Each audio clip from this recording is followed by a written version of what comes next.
Good evening to all of you. और आज जो हम बताने जा रहे हैं थोड़ा सा डिफरेंट है जो अभी तक हम लगाते आ रहे हैं। क्यों? क्योंकि उसमें से हमें अपनी तरफ से कुछ सोचना है। क्योंकि जब भी हम सवाल लगाएंगे प्रोसीजर से थोड़ा अलग हटकर के सवाल है बिगम मेथड का। ठीक, तो जब कभी भी आप बिगम मेथड का सवाल लगाएंगे तो इस चीज को रिमेंबर रखेंगे जो हम आज चीज आपको बताने जा रहे हैं। ठीक, अभी तक आपने क्या देखा? हमारे पास स्लैक वेरिएबल, सरप्लस वेरिएबल और आर्टिफिशियल वेरिएबल होते थे जिनको हम इंट्रोड्यूस करते थे अपने सब्जेक्टिव कॉन्स्टेंट्स में। और इसके अलावा हमारे पास तीन तरह के सिंबल होते थे, less than equal to, greater than equal to और इक्वल टू। इसके अलावा हमने लेस देन इक्वल टू के पूरे सॉल्व किए, ग्रेटर देन इक्वल टू के सॉल्व किए और तीनों के सॉल्व किए। आज जो हम एग्जाम्पल लेने जा रहे हैं उसमें से तीनों सिंबल इक्वेशंस के हैं। उसमें तीनों सिंबल इक्वेशन के होंगे, मतलब इक्वलिटी के। और हमारे पास सब्जेक्टिव कॉन्स्टेंट्स होंगे तीन, लेकिन हम आर्टिफिशियल वेरिएबल ऐड करेंगे केवल दो। हमारे पास सब्जेक्टिव कॉन्स्टेंट होंगे तीन, लेकिन हम आर्टिफिशियल वेरिएबल ऐड करेंगे केवल दो। और उसी से पूरा कैलकुलेशन करके हम पूरे अपने ऑब्जेक्टिव फंक्शन की वैल्यू को फाइंड आउट करेंगे। ठीक, तो बाकी सारा प्रोसीजर लगभग वही है। थोड़ा सा जो एक इनिशियल चीज है वो याद रखनी है, प्लस आपको मैंने एक फॉर्मूला बताया था, आपको वो याद रखना है। और जो आपका फाइनल आउटपुट निकल के आगे जो रिजल्ट निकल के आगे उसका एक इंटरप्रिटेशन होता है, उसका इंटरप्रिटेशन होता है। आपको वो चीज़ें आपको लिखनी है अपने क्वेश्चन के सॉल्यूशन के बाद।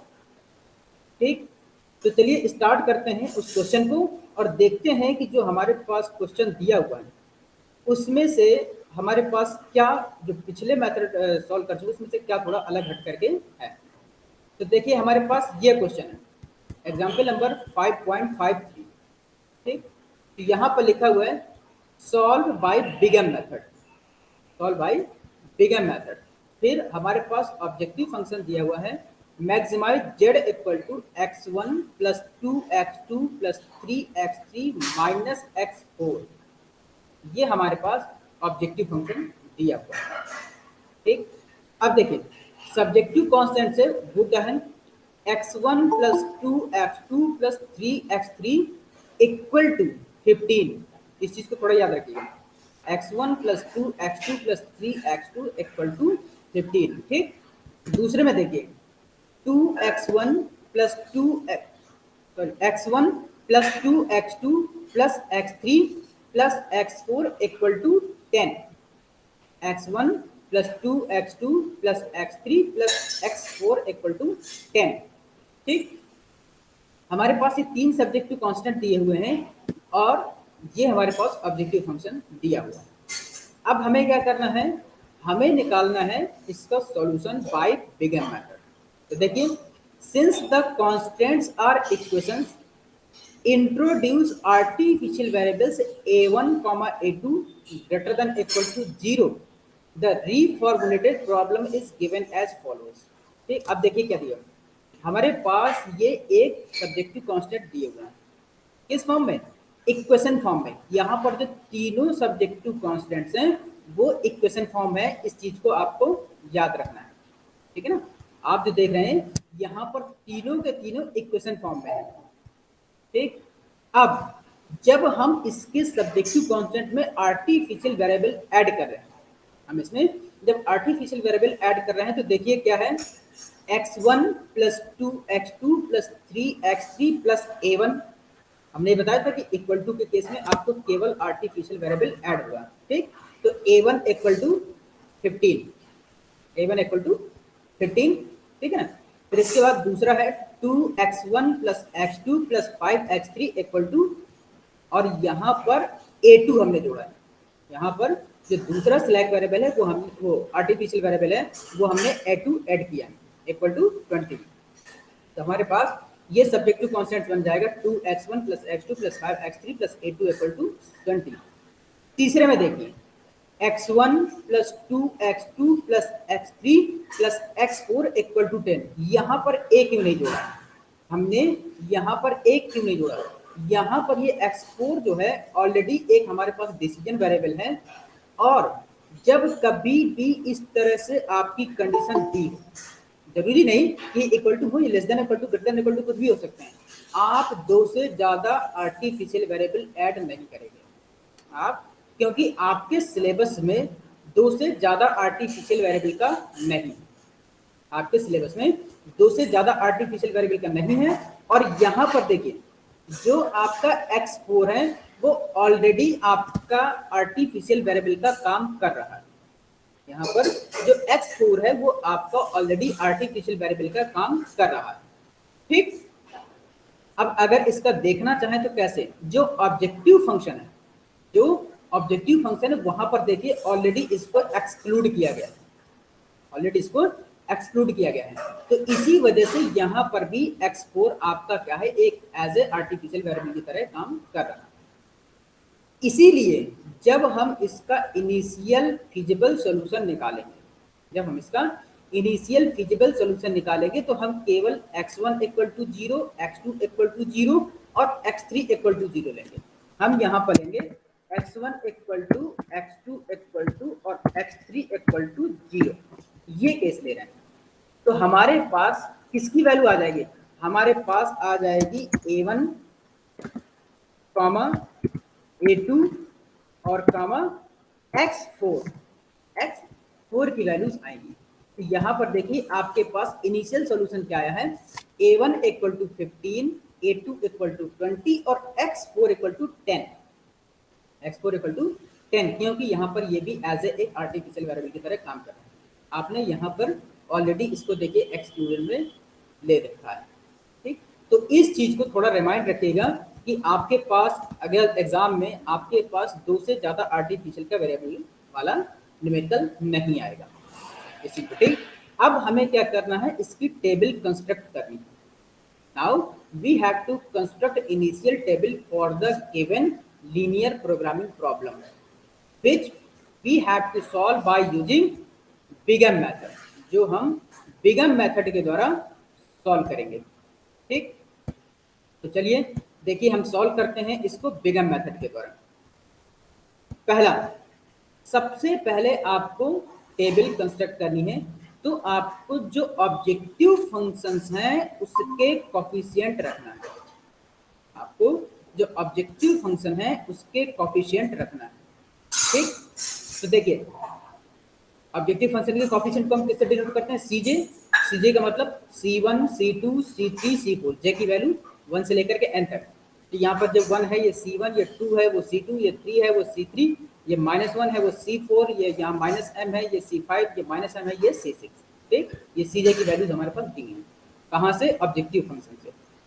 तो देखिए x1 का कोफिशिएंट 1 ये रहा, x2 का कोफिशिएंट 2 ये रहा, x3 का कोफिशिएंट 3 ये रहा, x4 का कोफिशिएंट -1 ये रहा, a1 का कोफिशिएंट -m ये रहा, a2 का कोफिशिएंट -m ये रहा। तो आप यहाँ पर देख रहे हैं जो हमने लिया है उनके सारे के सारे वेरिएबल्स, उनके सारे के सारे वेरिएबल्स टेबल बना करके जो पहली रो है हमने उसमें लिख दिया। देखिए 1 के नीचे x1, 2 के नीचे x2, 3 के नीचे x3, -1 के नीचे x4, -m के नीचे a1 और -m के नीचे a2। ये हमने -m क्यों लिया है, हमने बताया था कि जब आपका मैक्सिमाइजेशन का केस हो तब आप -m लेंगे, जब आपका मिनिमाइजेशन का केस हो तब आप +m लेंगे। तो यहाँ पर आपका मैक्सिमाइजेशन का केस है तो आप -m ले रहे हैं। लेकिन हमने ये भी बताया था, याद रखिएगा, कि जब मिनिमाइजेशन का केस हो तो आपको क्या करना है, आपको उसको मैक्सिमाइजेशन में कन्वर्ट करना है -1 का मल्टीप्लाई करके, ठीक। उसके बाद आप ऑब्जेक्टिव फंक्शन के जो कोफिशिएंट है वो इसी तरह से रखिए। तो आपने ऑब्जेक्टिव फंक्शन के कोफिशिएंट रख लिए और उसमें जो हमारे पास वेरिएबल, बेसिक वेरिएबल और डिसीजन वेरिएबल्स या नॉन बेसिक वेरिएबल्स जो इस्तेमाल हुए हैं वो हमने सारे लिख लिए, उसके नीचे कोफिशिएंट के नीचे हमने उनके वेरिएबल्स लिख लिए, ठीक। जो सबसे पहला कॉलम बनेगा, जो सबसे पहला कॉलम बनेगा वो बनेगा हमारे पास उसमें जितने भी आर्टिफिशियल वेरिएबल इस्तेमाल हुए हैं, हमारे पास जितने भी आर्टिफिशियल वेरिएबल इस्तेमाल हुए हैं उसके कॉफिशिएंट का, उसके कॉफिशिएंट का। आप चाहें तो देखिए, आप चाहें तो ये आगे पीछे कुछ भी कर सकते हैं, बी को यहाँ रख सकते हैं, सी बी को यहाँ रख सकते हैं, एक्स बी को यहाँ रख सकते हैं, लेकिन आपको प्रोसेस पूरी कंप्लीट होनी चाहिए कि मल्टीप्लिकेशन किसका हो रहा है, किसके साथ हम ऐड कर रहे हैं, ये सारी चीजें आपको पता होनी चाहिए। ठीक, तो हमने जो ऑब्जेक्टिव फंक्शन में आर्टिफिशियल वेरिएबल है उनके कॉफिशिएंट हमने यहाँ पर सीबी वाले कॉलम में रख दिए, सीबी वाले कॉलम में रख दिए। देखिए minus M minus M minus one, minus M minus M minus one. उसके जो हमारे पास बेसिक वेरिएबल है कौन कौन से हैं, देखिए यहाँ पर a1 a2 और x4। यहाँ पर देखिए x4, यहाँ पर चूंकि माइनस में x4 ऑब्जेक्टिव फंक्शन में दिया हुआ ऑलरेडी, इसको एक्सक्लूड किया गया है, इसीलिए मैंने क्या कहा था, इस चीज को आपको थोड़ा ध्यान देना है। ये नहीं कि आप इसको भी एज ए डिसीजन वेरिएबल लेकर के चलेंगे, ठीक है ना। तो इसी वजह से हमने यहाँ पर इसको x4 लिख लिया है और उसका कोफिशिएंट हमने यहाँ पर लिख लिया है -1। अब आगे देखते हैं, हमने बेसिक वेरिएबल लिख लिए a1 a2 और x4। अब हमें लिखनी है वैल्यू ऑफ xb। तो वैल्यू ऑफ xb क्या होगी, जो हमारे सब्जेक्टिव कॉन्स्टेंट्स हैं उनमें जो राइट हैंड साइड की वैल्यू होगी, जो हमारे पास सब्जेक्टिव कॉन्स्टेंट्स है उसमें राइट हैंड साइड की वैल्यू। तो देखिए राइट हैंड साइड में क्या है, 15 20 10। तो यहाँ पर ये देख लीजिए 15 20 और 10, ये हमने लिख लिया राइट हैंड साइड। ये हमारे पास क्या है, रिसोर्सेज अवेलेबल, ये हमारे पास रिसोर्सेज अवेलेबल। नाउ अब हमारे पास x1 का कॉफिशिएंट कहाँ से, सब्जेक्टिव कांस्टेंट से, सब्जेक्टिव कांस्टेंट से x1 के कॉफिशिएंट। तो देखिए पहले में x1 का कॉफिशिएंट 1, दूसरे में x1 का कॉफिशिएंट 2, तीसरे में x1 का कॉफिशिएंट 1। तो ये देखिए आ गया 1 2 1। फिर x2 में देखिए पहले में x2 का कॉफिशिएंट 2, दूसरे सब्जेक्टिव कांस्टेंट में x2 का कॉफिशिएंट 1, तीसरे सब्जेक्टिव कांस्टेंट में x2 का कॉफिशिएंट 2। तो ये देखिए आ गया 2 1 2। x3 वाले में देखिए पहले सब्जेक्टिव कांस्टेंट में x3 का कॉफिशिएंट 3, दूसरे सब्जेक्टिव कांस्टेंट में x3 का कॉफिशिएंट 5, तीसरे सब्जेक्टिव कांस्टेंट में x3 का कॉफिशिएंट 1। तो ये देखिए आ गया 3 5 1। x4 वाले में देखिए पहले सब्जेक्टिव कांस्टेंट में x4 नहीं है, कॉफिशिएंट 0, दूसरे वाले में भी x4 नहीं है, कॉफिशिएंट 0, तीसरे वाले में x4 है, कॉफिशिएंट 1। ठीक ठीक, ये आ गया 1। अब आते हैं a1, पहले वाले में a1 का कॉफिशिएंट 1, दूसरे वाले में a1 नहीं है, कॉफिशिएंट 0, तीसरे वाले में a1 नहीं है, कॉफिशिएंट 0। फिर आगे जाते हैं a2 का कॉफिशिएंट, पहले वाले में a2 नहीं है, कॉफिशिएंट 0, दूसरे वाले में a2 है, कॉफिशिएंट 1, तीसरे वाले में कॉफिशिएंट a2 नहीं है, कॉफिशिएंट 0। ठीक, तो ये आपकी बन गई क्या, इनिशियल टेबल, ये आपकी इनिशियल टेबल बन गई। ठीक, अब आगे चलते हैं। अब हमें क्या करना है, निकालना है value of Z J, value of Z. Sir good afternoon. आप क्या करते थे, अभी तक था कि 0 0 होता था, यहाँ पर जो कॉफिशिएंट जहाँ पर -m और -1 रखा है, यहाँ पर 0 0 होता था, तो ये जेड जे की वैल्यू 0 0 0 आ जाया करती थी। लेकिन अब यहाँ पर ऐसा केस नहीं, यहाँ पर अब इस तरह का केस नहीं। तो अब यहाँ पर क्या करना पड़ेगा, हमें जो हमारे पास रिसोर्सेज हैं उनका और सीबी जो कॉफिशिएंट ऑफ हमारे पास बेसिक वेरिएबल है उनका, प्लस हमारे पास जितने भी कॉफिशिएंट हैं उसके करस्पॉन्डिंग एलिमेंट से हम जो कॉफिशिएंट ऑफ हमारे पास बेसिक वेरिएबल है उनसे मल्टीप्लाई करके उनको ऐड कर देंगे। तो देखिए एक्स बी वाले से लेते हैं, पहले -m इंटू 15, तो -15 हो गया, -m इंटू 20, तो माइनस का 20 हो गया, -1 इंटू 10, तो -10 हो गया। अब इन तीनों को हम जोड़ दें, तो -m -20 और -10, तो -m और -15 और -20m हो जाएंगे माइनस का 30m और माइनस का 10, ये देखिए आ गया माइनस का 35m और माइनस का 10। ठीक, सिमिलरली यहाँ पर देखिए, यहाँ पर क्या आएगा -m -2m और -1, तो ये -m और -2m जोड़ेंगे तो माइनस का 3m हो जाएगा और यहाँ पर -m आ जाएगा, ये हो गया -3m -1।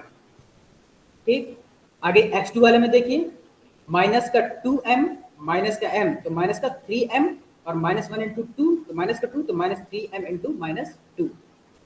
x3 वाले में कॉफिशिएंट में देखिए, माइनस का 3m और माइनस का 5m, तो माइनस का 8m हो जाएगा, माइनस का 1 आएगा, तो ये रहा देखिए माइनस का 1, तो माइनस 8m माइनस 1। x4 वाले में देखिए, माइनस m इंटू जीरो तो ये जीरो हो गया, माइनस m इंटू जीरो तो ये जीरो हो गया, 1 इंटू माइनस m तो ये हो गया माइनस 1, तो जीरो प्लस माइनस 1 तो ये बचेगा माइनस 1।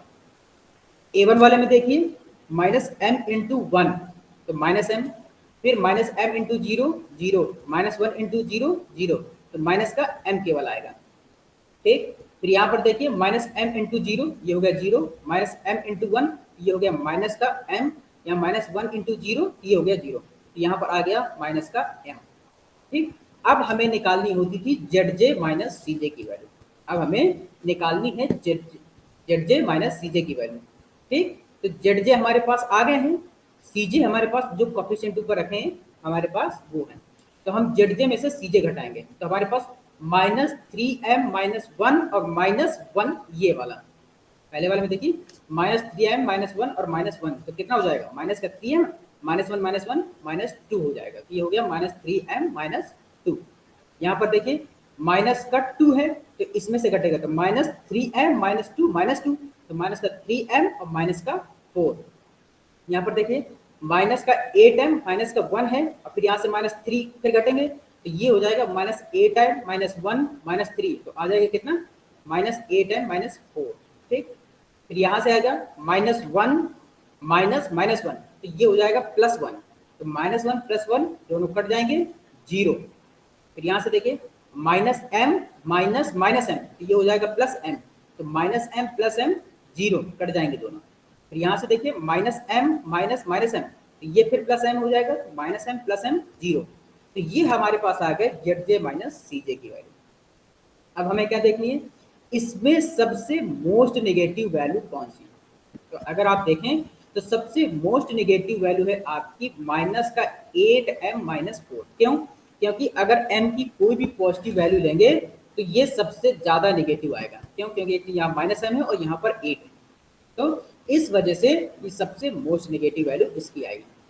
तो इसके सामने का जो वेरिएबल है वो x3, जो x3 है वो कहलाएगा हमारे पास एंटरिंग वेरिएबल, जो x3 है वो कहलाएगा हमारे पास एंटरिंग वेरिएबल। ठीक, और ये जो पूरी कॉलम है, जो माइनस 8m माइनस 4 वाली जो पूरी कॉलम है, ये कहलाएगी आपकी की कॉलम या पाइवोट कॉलम, ये आपकी कहलाएगी की कॉलम या पाइवोट कॉलम। ठीक, अब आगे देखिए, इसमें से हमें क्या करना है, निकालना है मिनिमम रेशियो। हमने बताया कि x3 आपका क्या है, एंटरिंग वेरिएबल। अगर ये एंटरिंग वेरिएबल है तो कहाँ एंटर करेगा, कहाँ एंटर करेगा, किसी ऐसी जगह जहां पर एक को लीव करना होगा, तो हमारे पास लीविंग वेरिएबल कौन सा होगा, इसका मतलब कि जहां ये एंटर करेगा हमें उस जगह को पता करना है, तो वो जगह होती है एक ऐसा वेरिएबल होगा जो लीव करेगा इसके लिए एक जगह छोड़ेगा, तो कैसे निकालेंगे, वो निकालेंगे हम जो हमारे पास xb की वैल्यू होती है, जो हमारे पास xb की वैल्यू होती है उसमें से हम जो की कॉलम के करस्पॉन्डिंग एलिमेंट होते हैं उससे डिवाइड कर देते हैं, तो देखिए हमारे पास ये xb की वैल्यू है 15, की कॉलम हमारे पास ये x3 वाला है, तो 15/3 उसको बोलते हैं मिनिमम रेशियो। तो ये सबसे लास्ट वाला कॉलम देखिए मिनिमम रेशियो का, यहाँ पर लिखा है मिनिमम xb अपॉन x3। ठीक, तो 15/3 5 आएगा, 20/5 4 आएगा, 10/1 10 आएगा। अब हमने यहाँ लिखा है मिनिमम रेशियो, तो इसका मतलब कि इस रेशियो में से जो मिनिमम सबसे, और वो मिनिमम है आपका ये 4, तो इस 4 के सामने वाली रो पूरी हो जाएगी आपकी कौन सी रो, पाइवोट रो या की रो, ये आपकी हो जाएगी पाइवोट रो या की रो। और जो ये आपका सॉरी, जहां पर इंटरसेक्शन होता है, जो की रो और जो की कॉलम का इंटरसेक्शन होगा वो एलिमेंट कहलाएगा आपका की एलिमेंट। वो एलिमेंट कहलाएगा आपका की एलिमेंट। तो देखिए इस 5 पर दोनों का इंटरसेक्शन हो रहा है, ये वाला कॉलम और ये वाली रो बीच वाली, तो इस 5 पर इंटरसेक्शन होगा, तो ये जो एलिमेंट 5 है ये कहलाएगा आपका की एलिमेंट। ठीक, अब ये हमने पता कर लिया। अब देखिए जो इसके इस रो में जो वेरिएबल है वो है A2, इस रो में जो वेरिएबल है वो है A2। तो इसका मतलब ये है कि अब ये जो A2 है वो लीविंग वेरिएबल है, जो A2 है वो लीविंग वेरिएबल है, वो जगह किसके लिए खाली करेगा, इस x3 के लिए। ये जो x3 है वो कहाँ पर आएगा, A2 की जगह, और इसकी जो वैल्यू 3 है वो कहाँ आएगी, इस -m की जगह। x3 आएगा इस A2 की जगह और -m की जगह आएगा ये वैल्यू दैट इज 3। ठीक, तो अब देखिए जो अगली टेबल बनेगी वो कैसे बनेगी। ठीक, हमें क्या करना है, इस A2 की जगह x3, m की जगह 3, और इस पूरी टेबल को, जो सेकंड वाली जो की रो वाली टेबल है, उस पूरी टेबल को हम की एलिमेंट से डिवाइड कर देंगे। इस पूरी रो को हम की एलिमेंट से डिवाइड कर देंगे। तो हमारे पास देखिए क्या आ जाएगा, दूसरी है ना, दूसरी टेबल देखिएगा यहाँ पर 20/5 4, 2/5 1/5, 5/5 1, 0/5 0, 0/5 0 और 1/5 क्या हो जाएगा 1, 1/5। अब हमने एक चीज और बताया था कि जितने भी आर्टिफिशियल वेरिएबल होते हैं वो केवल कैलकुलेशन के लिए इस्तेमाल होते हैं, वो केवल कैलकुलेशन के लिए इस्तेमाल होते हैं। जब हमारा काम उनसे निकल जाता है तो हम क्या करेंगे, उनको हम हटा देंगे, उनको हम हटा देंगे। तो अब हमारे पास जो ये A2 वेरिएबल था, जो हमारे पास ये A2 वेरिएबल था वो क्या हुआ, इसकी जगह हमने आ गया हमारे पास x3, तो मतलब कि A2 का काम खत्म हो गया, हमारे पास A2 का काम खत्म हो गया। तो हम यहाँ से A2 को हटा रहे हैं, हम यहाँ से A2 को हटा रहे हैं। देखिए हमने यहाँ से A2 हटा दिया। हमारे पास आर्टिफिशियल वेरिएबल का क्या काम था, यही कैलकुलेशन में इस्तेमाल होगा, उसका और कोई इन्फ्लुएंस नहीं होगा, और कैलकुलेशन के बाद जब हमारा काम निकल जाएगा तो उसको हम हटा देंगे। तो हमने इसको हटा दिया। ठीक, अब यहाँ तक देखिए हमने की एलिमेंट से इस सेकेंड रो को डिवाइड किया है। ठीक, ये हमारे पास दूसरी रो है। अब क्या करते हैं, हमें जो ऊपर और नीचे वाली, जो ऊपर और नीचे वाली हैं उसके लिए हमने एक फॉर्मूला बताया था, क्या, ओल्ड एलिमेंट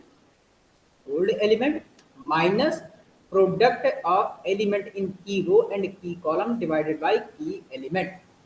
ठीक, जरा देखते हैं वो कैसे आएगा। हमारे पास पहला एलिमेंट है, यहाँ पर हम इसको 15 को हटा रहे हैं, 15 की जगह हमारे पास हम इसको फॉर्मूला लिख देते हैं। यहाँ पर हमारे पास आएगा new element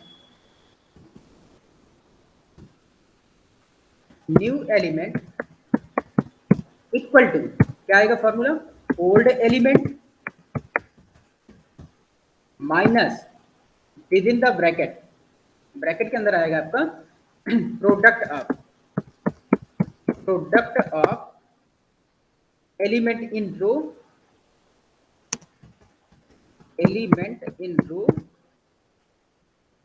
and element in column, ये ठीक, और इसका divided by key element, divided by key element, ये हमारे पास आएगा। ठीक है ना, तो ये जो डिवीजन है ये केवल इतने से होगा, product of element in row and element column divided by key, तो इस केवल जो सेकंड पार्ट है इससे में से की एलिमेंट का डिवीजन होगा। यहाँ पर देखिए हमारे पास है ओल्ड एलिमेंट 15, हमारे पास है ओल्ड एलिमेंट है 15, तो new element equal to 15 minus product of element in key row and की कॉलम। देखते हैं जरा, हमारे पास क्या आएगा, की रो में एलिमेंट है आपके पास 20, की रो में एलिमेंट है आपके पास, इसके करस्पॉन्डिंग 15 की कौन सा है 20, तो यहां पर लिखिए 20, प्रोडक्ट मतलब कि इनटू, ये रहा इनटू, की कॉलम में एलिमेंट, की कॉलम में एलिमेंट कितना है इसके रिकॉर्डिंग आपका है 3, ये है आपका पहली रो वाले में 3, ठीक। तो हम यहाँ पर लिखेंगे 3, ठीक, ब्रैकेट बंद, डिवाइडेड बाय कितना, की एलिमेंट है आपका 5, तो यहाँ पर आ जाएगा 5, ठीक, आपका 5 आ गया। तो देखिए 20 गुणे 3 कितना आएगा 60, 60 बटे 5 12, तो यहाँ पर आ जाएगा 15 माइनस 12, तो ये आ जाएगा 3, ये आएगा आपका 3। तो हमने यहाँ पर लिख दिया, देखिए पहला एलिमेंट है आपका 3। सिमिलर दूसरे में भी हम यही प्रोसेस अपनाएंगे, तीसरे में भी, और ये सारे एलिमेंट। तो दूसरे में देखिए मैं ओरल बता रहा हूँ क्या होगा, 1 minus within the bracket 3 into 2 divided by 5, 1 minus 3 into 2 divided by 5, तो 6 बटे 5 यहाँ आएगा, 1 माइनस 5 वहाँ, तो ये आपका कितना 1 माइनस 6 बाई 5 आएगा, 1 माइनस 6 बाई 5। तो आप देख रहे हैं कि यहाँ पर माइनस का आएगा, क्यों, क्योंकि माइनस का 6 बाई 5 ज़्यादा है, तो यहाँ पर आ गया आपका माइनस का 1 बाई 5। सिमिलरली यहाँ पर आएगा 7 बाई 5, यहाँ पर 0, यहाँ पर 0 और यहाँ पर 1। मैं एक 0 वाला देखिए, एक्स A1 वाला बता देते, A1 वाला देखिए 1, ये रहा आपका ओल्ड एलिमेंट, माइनस में आएगा आपका एलिमेंट इन की कॉलम दैट इज 3 इनटू आपका यहाँ पर क्या आएगा एलिमेंट इन की रो। अब यहाँ पर आपका की रो में क्या है 0, तो 0 इंटू 1 आपका क्या हो जाएगा 0 डिवाइडेड बाई 5, तो जब 0 का मल्टीप्लीकेशन तो लास्ट वाला टर्म पूरा क्या हो जाएगा 0, ठीक, तो बचेगा केवल 1 माइनस 0, तो आपका आ जाएगा 1, ठीक, आपका आ जाएगा 1, ठीक। ये देखिए 1 माइनस ये रहा आपका इसके करस्पॉन्डिंग एलिमेंट 0 इंटू 3 बाई 5, ठीक, तो ये आपका आ गया 1। सिमिलरली यही फॉर्मूला आपको जो लास्ट वाली रो है उसमें भी अप्लाई करना है, यही फॉर्मूला आपको लास्ट वाली रो में भी अप्लाई करना है। उसका भी एक एलिमेंट हम लेकर के दिखा दे रहे हैं, पहला 10 वाला है, तो 10 वाले में देखते हैं, तो ये आएगा आपका 10 माइनस ये हो गया old element with in the bracket, आपका विद इन द ब्रैकेट क्या आएगा, ये देखिए अब यहां पर जो एलिमेंट है वो है 1, जो की कॉलम का एलिमेंट है वो है 1, ठीक है ना, तो 1 इंटू एलिमेंट इन की रो, यहां पर कितना है 10, यहां पर है आपका 10, ठीक है ना, तो ये 10 आपका ओल्ड हो गया। अब इसके करस्पॉन्डिंग देता हूं, ओल्ड वैल्यू हो गई 10 माइनस एलिमेंट इन की column that is 1 and element in key रो, इसके करस्पॉन्डिंग की रो में हमारे पास क्या है कितना 20, करस्पॉन्डिंग कितना है 20, ठीक है ना, तो 10 माइनस 1 इंटू 20 और डिवाइडेड बाई कितना 5, ये आएगा 10 minus 1 into 20 with in the bracket divided by 5, ठीक, तो ये क्या 1 इंटू 20 कितना आ जाएगा 20, 10 माइनस 20 बाई 5, तो 20 में बाई 5 होगा तो कितना आ जाएगा 4, तो 10 माइनस 4 कितना 6 आ जाएगा आपका, ये आ जाएगा 6। तो यहाँ पर देखिए आपका ये रखा है 6, ठीक। सिमिलरली यहाँ पर आएगा 3 बाई 5, यहाँ पर 9 बाई 5, यहाँ पर 0, यहाँ पर 1 और ये 0। अब हमें क्या निकालना है, फिर अगेन हमें निकालना है ZJ, हमें निकालना है ZJ, ठीक। ZJ कैसे निकालेंगे, वही जितने भी हमारे पास हर कॉलम में कोफिशिएंट हैं उनका CB के करस्पॉन्डिंग कोफिशिएंट से मल्टीप्लिकेशन और उनका सम, ठीक। तो -3m प्लस 12 माइनस 6, पहले वाले में देखिए -m into 3 -3m plus 3 into 4 12 plus -1 into 6 -6।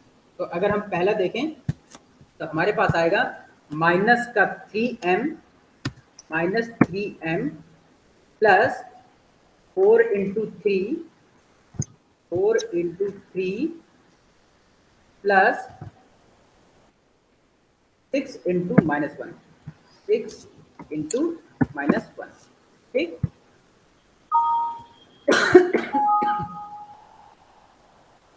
तो हम यहाँ पर इसको इस तरह से कर लेते हैं, रहा।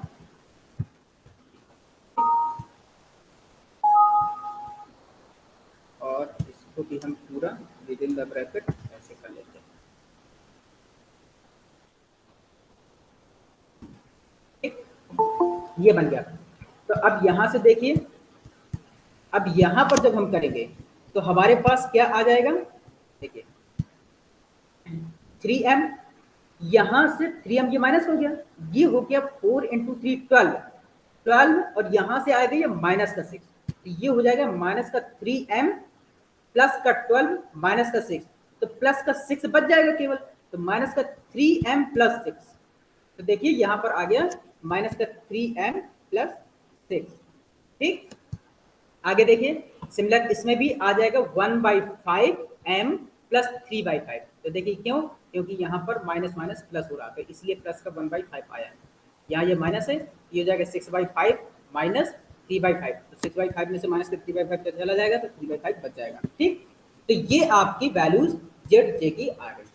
अब क्या करना है आपको, अब अगेन आपको निकालना है जेड जे माइनस सी जे, जेड जे माइनस सी जे, तो वही क्या करेंगे हम, 1/5m प्लस 3/5 माइनस 1, इसमें से -1 घटाएंगे तो देखिए हमारे पास कितना है, 1/5m माइनस 2/5, हमारे पास आया -2/5। अगले में देखिए माइनस का 7/5 में से, माइनस का 7/5m माइनस 6/5m में से हम घटाएंगे कितना, 2, हम 2 घटाएंगे, तो देखिए हमारे पास कितना है, माइनस का 7/5m और माइनस का 16/5, और यहाँ पर आएगा 3 माइनस 3 0, -1 माइनस -1, ये हमारे पास कितना आ जाएगा, प्लस का 1, इसके बाद और जो थर्ड वाला है उसमें आ जाएगा -m माइनस -m, तो ये हो जाएगा +m, तो -m plus m that is 0, ये लास्ट के 3 टर्म होगा 0।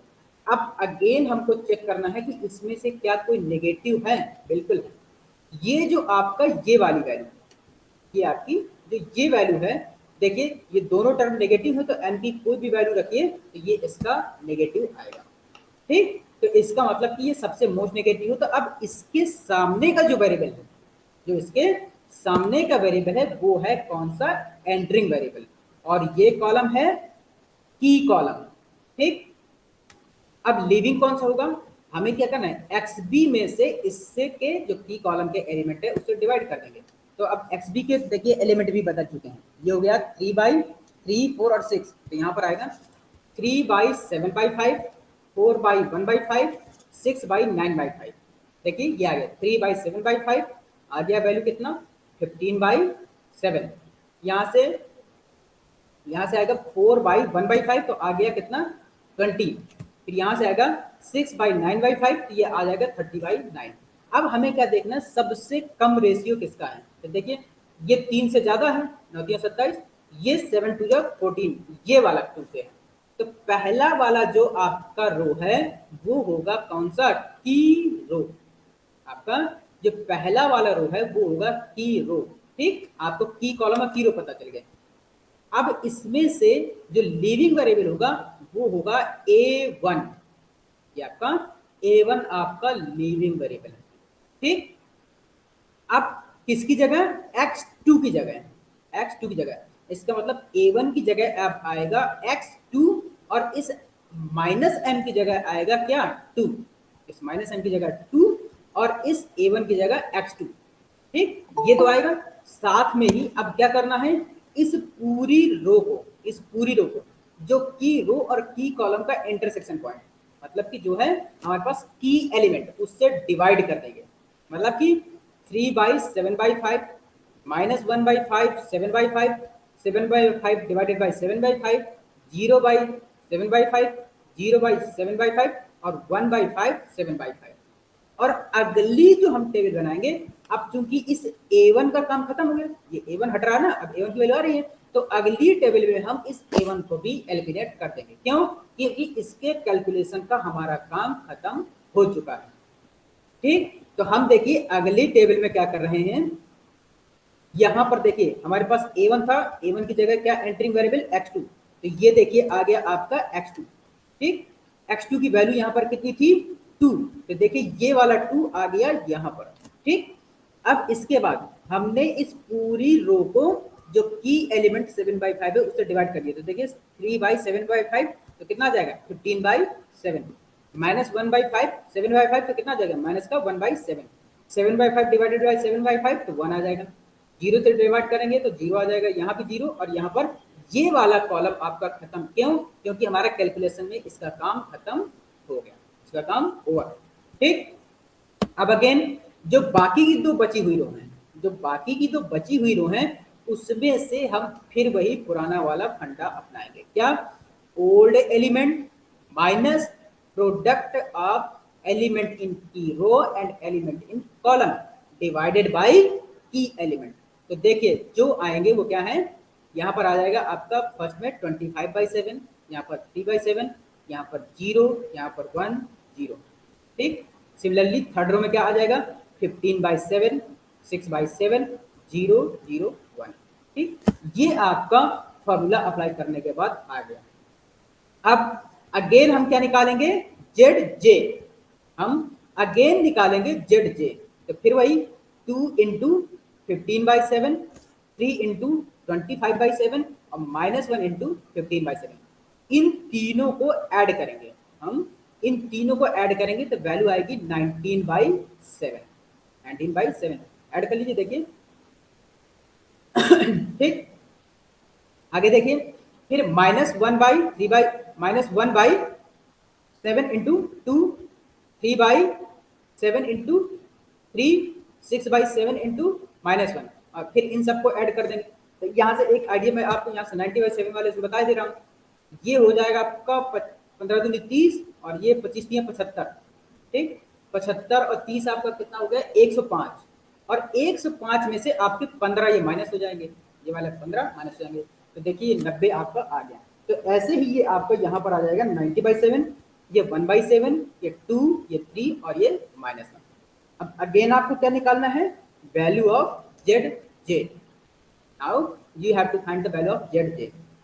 तो देखिए अगेन यहाँ पर जेड जे की वैल्यू 1/7, तो 1/7 -1।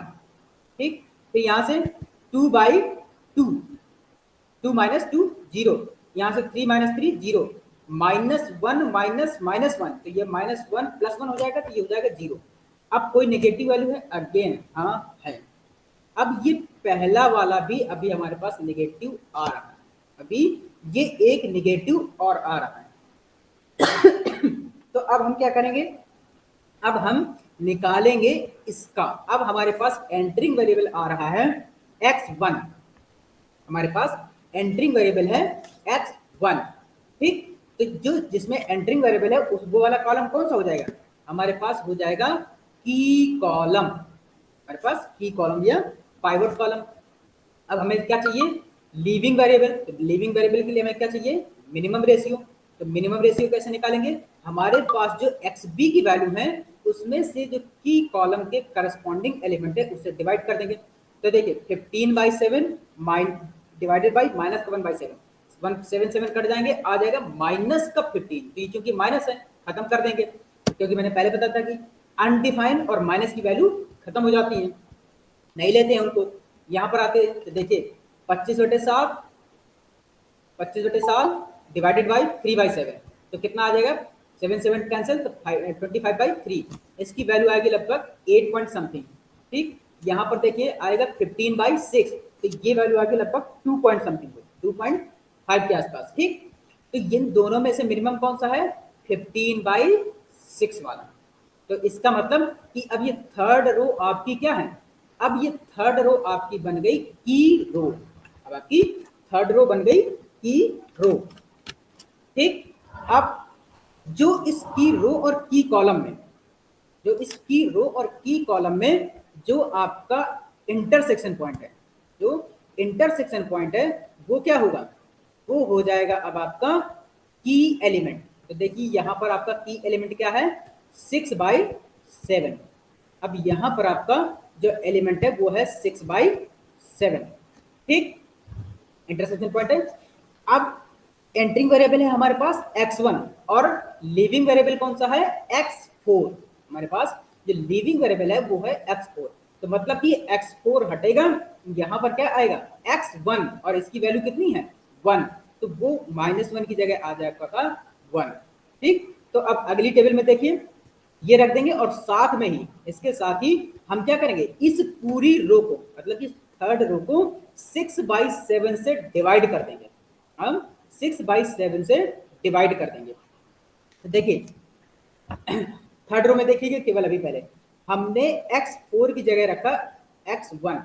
हमने यहाँ पर थोड़ा सा और मैं साइज बड़ा कर देता हूँ और इसको ये रहा देखिए, x1 की जगह रखा हमने, x4 की जगह रखा x1। यहाँ पर हमारे पास -1 था तो हमने x1 की वैल्यू रखी क्या 1। यहाँ पर अब हमारे पास जो वैल्यूज थी उसको हम कितने 6/7 से डिवाइड कर रहे हैं। 6/7 से हमने डिवाइड कर दिया ये वाले से। ठीक, ये देखिए तो यहाँ से देखिए यहाँ पर आ जाएगा 15/6। यहाँ पर क्या था देखिएगा 15/7 डिवाइडेड बाई 6/7, तो 7 कट जाएगा तो 15/6 ये देखिए आ गया 15/6। ठीक, यहाँ पर आपको 6/7 डिवाइडेड बाई 6/7 ये आ गया 1। फिर यहाँ से 0 0 था ये, तो 0 0। x4 को हमने कैलकुलेशन से हटा दिया क्योंकि उसका काम हमारे पास खत्म हो गया, उसका काम हमारा खत्म हो गया तो हमने उसको अब हटा दिया। ठीक, अब आगे आते हैं अब हमें क्या निकालना है, जो x2 और x3 है, जो x2 और x3 है उस रो के एलिमेंट को फिर हम वही फॉर्मूला अपनाएंगे। हम उसमें फिर से वही फॉर्मूला अपनाएंगे, कौन सा, old element minus product of element in key row into की column divided by key element. तो देखिए क्या आ जाएगा 15/6 0 1 0। यहाँ पर आ जाएगा 15/6 0 0 1 सॉरी। ठीक, तो ये हमारे पास सारी वैल्यू चेंज होकर के आ गई। अब हमें फिर से क्या निकालना है, अब हमें निकालना है जेड जे। तो हम यहाँ पर इन का मल्टीप्लीकेशन करेंगे, किसका 2 × 15/6, 3 × 15/6, 1 × 15/6 और इन तीनों को जोड़ देंगे तो कितना आ जाएगा 15। देखिए यहाँ से कितना आ जाएगा 3 हम इसमें करें 15 × 6 15/6 × 2, तो 2 से 6 कटेगा 3 से 15 डिवाइड होगा तो 5। ठीक, यहाँ से आगे आते हैं 15/6 × 3, तो ये कितना 2 बार जाएगा, ठीक है ना, और ये आ जाएगा 15/2 15/2। यहाँ से देखिए आपका ये कितना 15/6 और इन जब दोनों को जोड़ेंगे 15/2 और इसको तो कितना टोटल मिला करके हो जाएगा कितना 15/2, तो आपका ये पूरा ऐड होकर के बन जाएगा 15। ठीक, ये आपका 15 आ जाएगा। अब इसी तरह से यहाँ पर देखिए 0 × 2 प्लस 3 × 0 प्लस 1 × 1, तो ये आ गया 1। यहाँ पर देखिए 1 × 2 प्लस 3 × 0 प्लस 1 × 0, तो कितना आ गया 2। यहाँ से देखिए 0 × 2 प्लस 1 × 3 प्लस 1 × 0, तो आ गया ये। इन सबको ऐड करेंगे तो देखिए जिसका जिसका 1 के साथ मल्टीप्लीकेशन वही रिटर्न होकर के आ जाएगा, तो 1 2 3 ये आ जाएगा। अगेन हमें क्या निकालना है zj minus cj। now we have to find the value of zj minus cj। तो देखिए 1 minus 1 0, ठीक, 2 minus 2 0, 3 minus 3 0, 3 minus -1 हो जाएगा, 3 minus -1, तो ये कितना हो जाएगा 4। क्या सभी कोई वैल्यू नेगेटिव है, देखिए 0 0 0 4 नहीं, कोई भी वैल्यू नेगेटिव नहीं है, तो इसका मतलब अब हमारा जो ये सॉल्यूशन है वो ऑप्टिमल है। अब क्योंकि since all the values of zj minus cj are greater than or equal to 0, so our solution is optimum now। तो इसमें से x1 की वैल्यू कितनी आई है, x1 की वैल्यू आई है इसके सामने देखिए कितनी 15/6, x2 की वैल्यू कितनी आई है 15/6, x3 की वैल्यू कितनी आई है 15/6 और जो मैक्स z आया है वो कितना आया है 15। तो ये हो गया आपका ऑप्टिमल सॉल्यूशन बिगन मेथड। ठीक, अब ये आपका सिंप्लेक्स मेथड सेकेंड यूनिट पूरी तरह से कंप्लीट है। अब आपका चलेगा थर्ड यूनिट। अब अगर यहां तक किसी को कोई प्रॉब्लम हो तो पूछ सकता है।